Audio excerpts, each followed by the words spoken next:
Living in Minami. Welcoming a pet into your home and giving an animal a happy and safe environment can be very rewarding, but it's also a huge responsibility. They are not props, they are living beings, and taking care of life is not easy. Let's be responsible and give our pets the good life they deserve. I will be focusing on dog and cat ownership in Japan. To ensure a secure shelter, look for housing that allows pets. Even if an apartment is marked as pet-friendly, rules can vary by residence. Many apartments with tatami mats don't allow cats, and some places only acknowledge dogs under a certain size. Check your rental agreement to make sure pets are allowed. You don't want to get kicked out for a breach in the contract. Once you welcome in your furry friend, you'll want to get a microchip, vaccines, and a spay and neuter procedure for your pet. Let's go in that order. So first, microchips. Microchips are a 8mm long cylinder that goes in the neck or the back of the ear of your animal. The chip has a unique number and can be read using a microchip reader.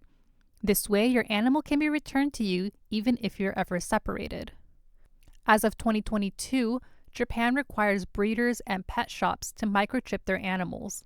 If your pet came from a breeder or pet shop, all you have to do is change the registered information. If your pet came from an alternative method, you'll have to take them to the vet to implant a new microchip. The vet will give you a certificate to prove the implementation. Be sure to keep this certificate. All microchip information must be registered with the Japanese Ministry of the Environment. You'll have to upload a picture of the microchip implant certificate and also input your contact information. This can be done online for a registration fee of 300 yen. The online form is only available in Japanese. And you'll be able to find a link to those in the YouTube video of today's Living in Minami. Pet dogs are legally required to have a rabies vaccine.